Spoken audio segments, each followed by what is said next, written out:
Welcome back to my channel, guys. My name is Veronica and I am glad to be back on another video in the International Student series. For some weeks now, I have been talking about the International Student series where I shared a number of things that you need to know as an international student.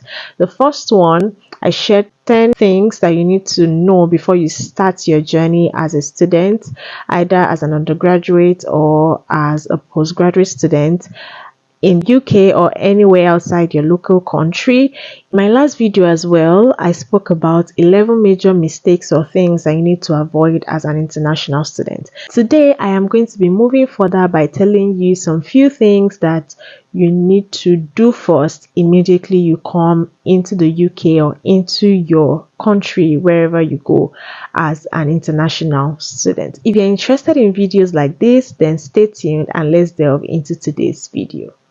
Before I go any further, if you are yet to subscribe to my YouTube channel, click on the subscribe button below, turn on the notification bell, share, comment, like, engage with me. I am always glad when I see your engagement. All of these engagements usually encourage me to continue because I see that there are people that enjoy the information I'm passing across and there are a lot of people that are learning from it. So please do not leave after watching alone. Make sure that you engage with me. Even if it's just a thumbs up, it's going to go a long way in encouraging me to continue.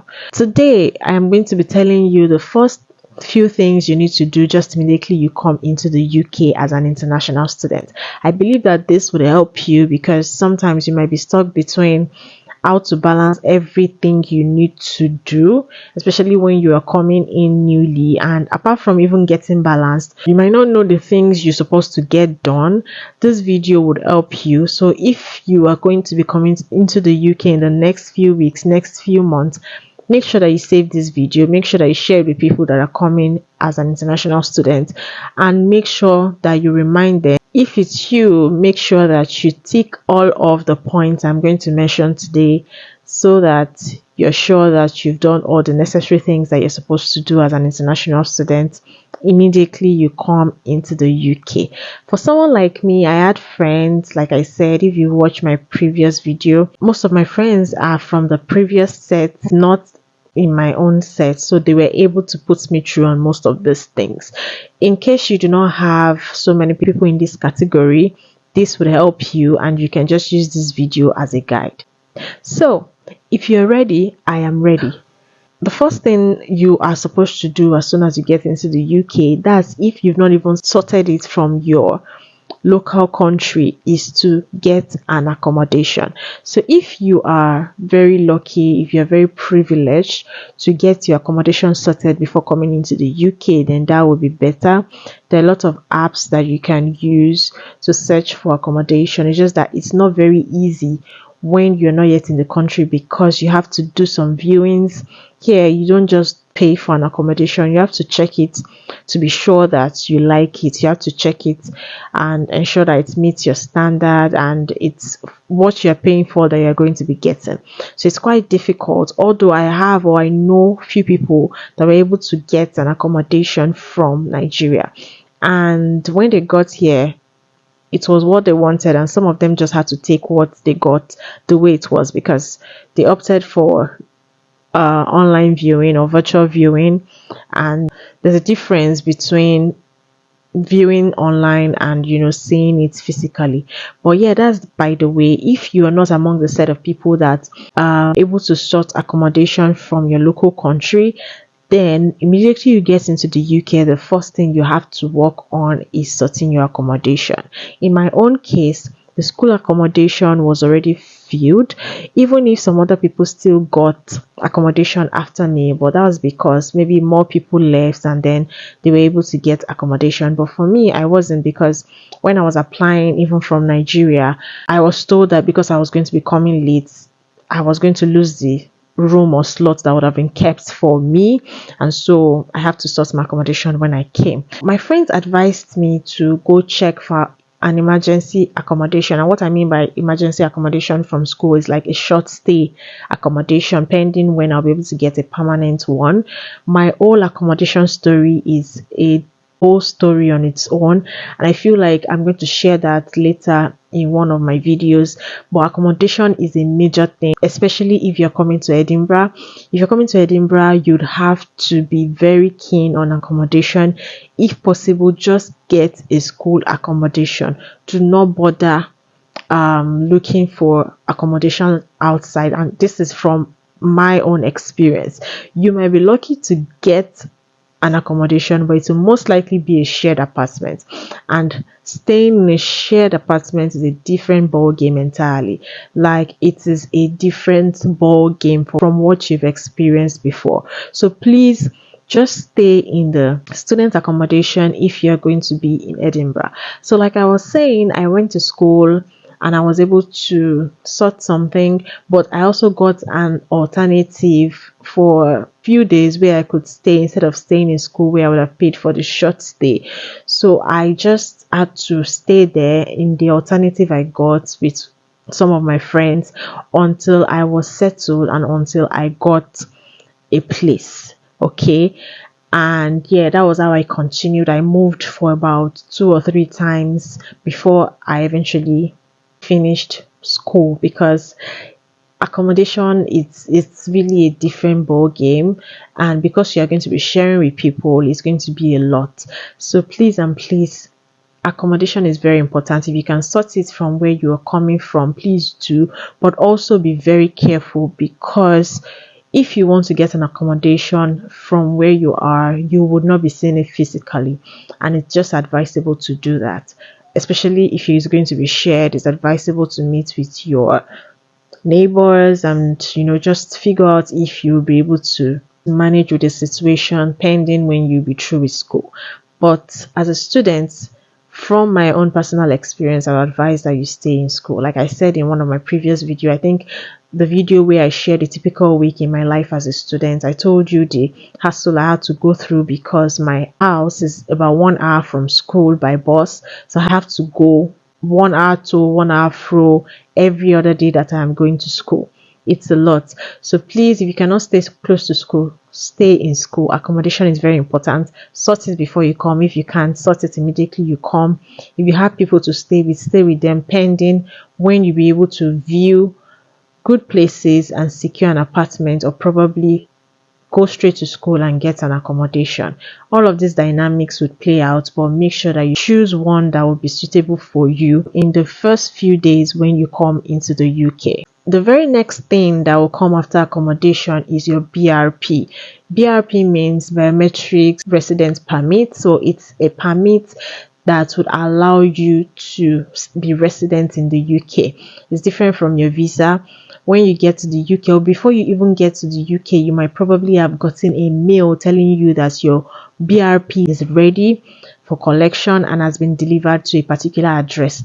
Depends on what you're coming to the UK to do. If you're a student, it's most probably going to be delivered to your school. And also you have the option of a post office, probably if you're a dependent or if you're a worker. But as a student, I got mine delivered to school, and I have some students as well that got theirs delivered to a post office. The major thing is that it's going to be a place close to your address. Whatever address you've given in your visa is going to be a place. So when you get to the UK, the first thing you have to figure out is how to get your BRP. It's very, very important, because you even need your BRP to do a lot of things in school, or you'll need your BRP for the next thing I'm going to mention, as for every other thing you are going to be needing in the UK. Also, your BRP, you have to get it within 10 days that you come into the UK. So just make sure that immediately you get to the UK, even while you're still working on your accommodation. You remember that in my previous videos I told you that you have to multitask. In the video where I talked about 10 things that you have to know before you come to study in the UK, I think the very first point was multitasking. All of these videos I'm mentioning, I'll link them up randomly on the screen, so watch out for them. If you've not seen them, please see them, especially if you're an international student. It will help you. So you have to learn to multitask, because a lot of things will be happening at the same time. So as you're trying to sort your accommodation, make sure that you're also trying to get your BRP, and it's going to be communicated to you, whether it was delivered to your school or it was delivered to a post office. Whatever post office it was delivered, you'll be told, locate the place and get your BRP. It's that easy. But that is one of the very important things that you must do as soon as you get to the UK. Right next is to go to school and register your presence in that place. When you go and register, they will need your passport, they will need your BRP so that you can register, and also inform them that you are already in school. You cannot just come into the UK and just settle like that without going to school to do the necessary registration. Ask questions when you get to school. Just tell them you're a new student. Go to the reception. I'm a new student and I want to register the student affairs, or what department can you refer me to register, and you will be directed. Just make sure that you do the necessary registration and you are good to go. Just immediately after this, and most probably in the same office or same quarters where you've gone to register your presence, you will need to collect your student ID card. You need your ID card, very important. You will definitely need it to access a lot of resources in school, resources like the library, especially. For example, in my school as a student, you need an ID card to access the library and some other facilities as well. So it's very important that immediately after you register, you ask for your ID card. They will need your BRP as well and your passport to both register and get your ID card. Most times usually ready even before you come in, because you've most probably completed the major registration that you need from your country, or probably the first week, and then you are able to collect it as soon as you come. So make sure that you get your school ID card. It would help you to access a lot of things in school. So next up, you have to get a SIM. I brought this a little bit down because even as an international student, you can still use your home SIM when you get here for the first few weeks and months. So it's not like it's as important as securing your accommodation, securing your BRP and the rest. So I brought it a little bit down because there's still a number of things that you can do without your UK SIM, but at a point you will really need it, especially when you want to open a bank account, which we'll still get to, and some other things. You will need your phone number to register. So the first few things that I mentioned before now, you necessarily do not need a phone number to register for all of that. But at this point now, you need to get a SIM. And getting a SIM for me was very easy because my school gives free SIMs. So all I had to do was just to go to school and pick SIM. But before that, one of my friends already gave me a SIM. But how it works is that most times some of the packs come in twos. So one pack might have two SIMs, and then he already used one, and then the other one was just with him, and he gave it to me. But even after that, I needed one more SIM, so I was directed to school to just pick. So if you're coming to my school, you don't have to worry about SIM. Just go to the school. At the reception, you'll see a space where there are free SIMs that you can pick. But if you're not in a school where you can get free SIMs, just walk up to any shop. A lot of shops that they sell SIMs. It's just that it might not be very easy to locate just going on your own. So just try to ask.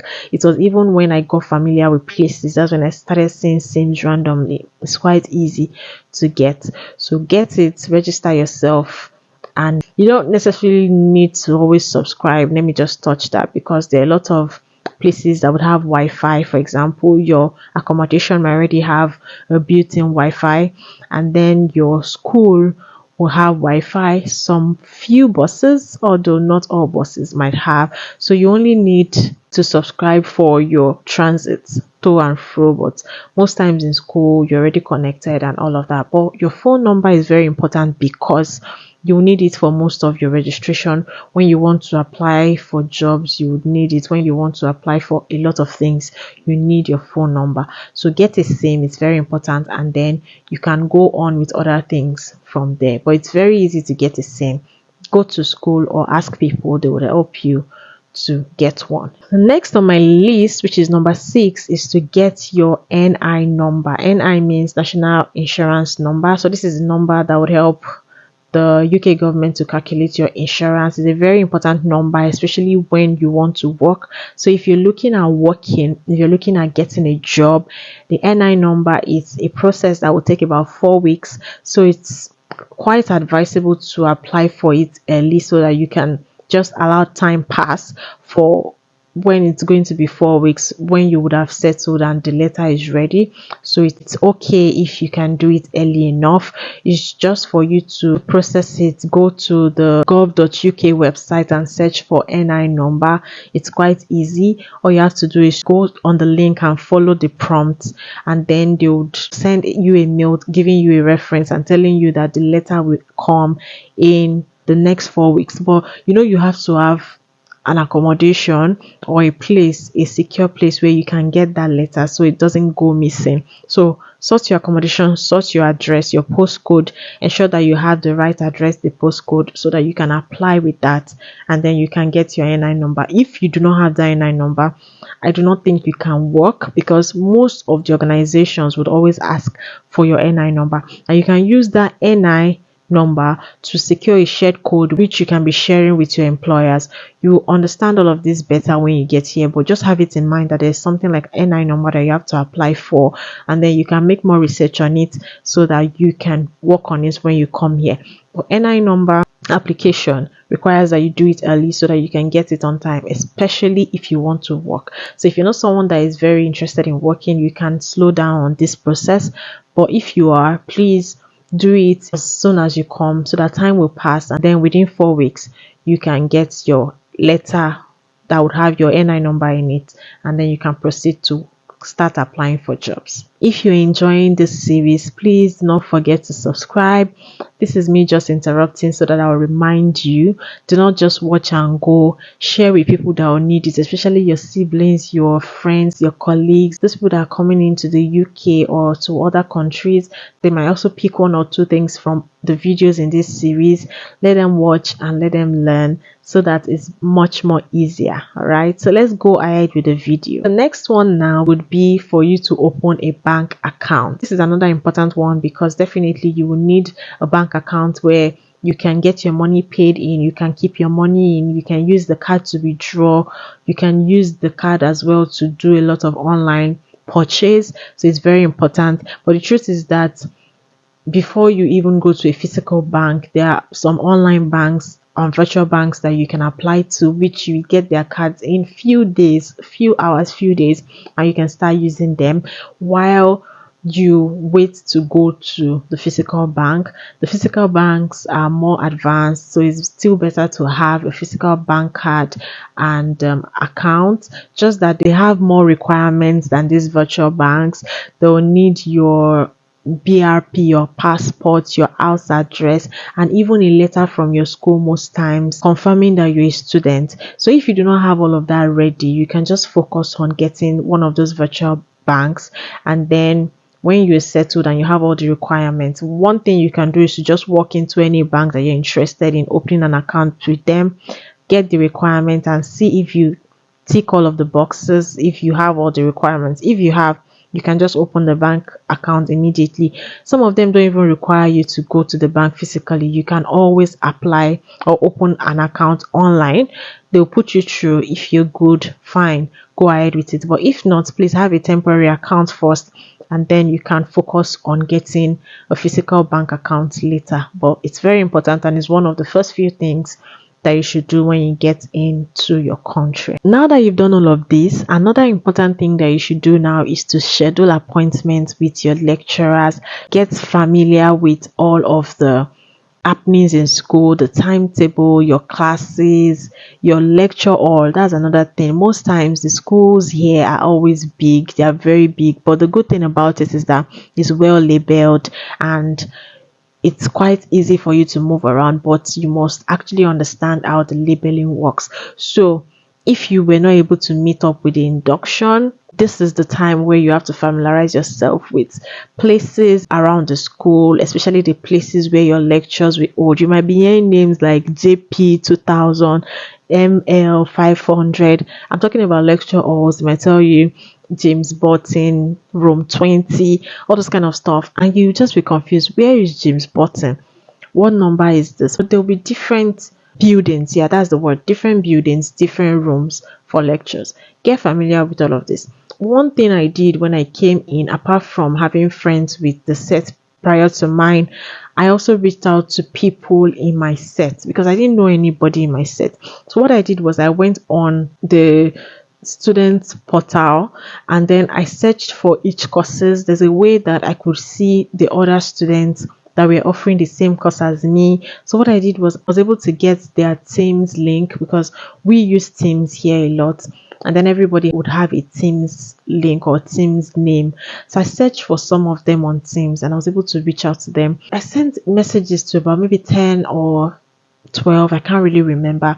The truth is that everyone will not respond, but the few people that responded, only one person was able to even come to meet with me. I had to ask her to come and explain some things to me. Like I said, I came in the 6th week. She came and explained some things to me, told me how school works, how far we had gone in all of the courses, and it was just a short meeting, like few minutes. I didn't know her from anywhere. It was just random cold mails or cold messages that I sent out, and she was able to help. I was also conscious about not wasting her time, but I just needed to be kept up to speed with what has happened in school. So this is one important thing you have to do, especially if you've missed a lot of classes and coursework. Relate with people, let them tell you what you're not sure of. So it depends on you. I might not be saying everything because I'm saying the things that were peculiar to me and the things that I needed help with. But whatever thing you need help with as a student around the school area, please figure it out. You would need a lot of help, so you will need to ask a lot of questions. But as long as you're ready to ask, as long as you're ready to find out, you will get your answers. Okay, so that's another option for you. Reach out to them. Just search. Check for emails if you can get. Ask lecturer questions. Some of them might be willing to explain some concepts again to you or take it again in class. Please do all of those things and settle down, because your priority actually is coming into study. So take that as priority, aside from all the distractions of accommodation, distractions of work and all of that. Your priority is still to study. So please take that as a priority. So the number 9 point is to download apps that you would need, the important apps that you need. One major one is Google Map. If you know that you do not have the Google Map already, please make sure that you download it. It's very, very important. There are some other ones. I know one that is specific for just buses aside Google Map. I can't really remember. If I'm able to find it while editing, I'll put it on the screen. That's another app that you would need. Another app that you might need are transport apps aside from bus. If you will be traveling intercity, you will need trains. So there are apps like Trainline that you will need for traveling by train. There are also apps that you need that are school specific. For example, in my own school, we have this Safe Zone app that would use for taking attendance whenever you're in school, emergency, and some other things like that. Your school mails, Teams, all of that, your portal, school portal. So set up all of those things. Get the necessary apps that you need to get. Your bank apps as well. This might be the time for you to download them. There are apps for feeding as well. If you know that you would eat out here and there once in a while. Also apps where you get discounts as a student. Do all of that, set it up. And probably in my coming videos, I'll do something about feeding. I know someone requested cost of feeding. Probably I'll just do a video on cost of living to include a typical month spending. It might give you an idea of what I spend in a month as a student. That will be on my list. So yeah, all of these apps will help you to just make life easy for you. So the final one on my list, which is number 10, is to start schoolwork proper and to start looking for jobs if you want to, or if you're interested in looking for jobs. So start schoolwork properly.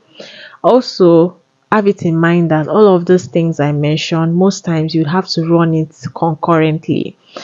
Nothing will stop for nothing. So even when I'm saying this is the first one, this is the next one, this is, sometimes you've not even finished the first one, you have to move to the next one. Sometimes you have to run more than one together. So do not be surprised when you get here and you realize that you've not sorted one, but you still have to move on to another.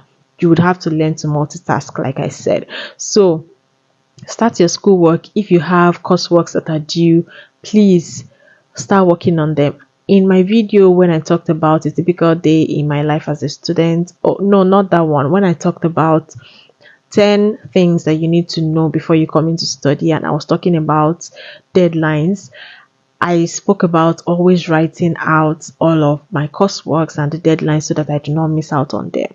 This is the time now that you have to start looking out for the courses that you are offering. Start, following up if you've missed anything. If you've not missed anything, start looking for when the courseworks will be, what's the makeup of the course. Is it only going to be coursework? Is it going to be coursework and exams? What's the grading like? All of that. Write out your deadlines. Make sure you do not miss it. Start schoolwork properly, gradually, and start moving as soon as you can. And then if you know that you're going to be looking for jobs, start at this point and just start getting settled. So right now, if you've done all of these things that I've mentioned, you can now start getting settled bit by bit with schoolwork and jobs if you want to work. Those are the few points I have, and I believe that if you can do all of these things, you're good to go. Every other thing will just come in as a bonus, which you will find out along the way, especially when you start talking to your friends and you start talking to people and realize that these things, they are not generalized. Okay, so you might get to your school and there's still other few things that you need to do, or maybe some things might not be very important for you wherever you're going.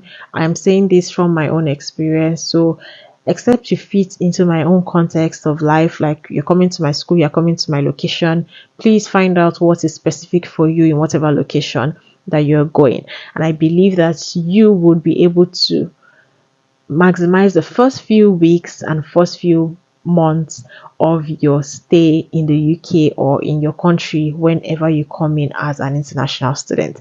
So thank you so much for watching this video till this end.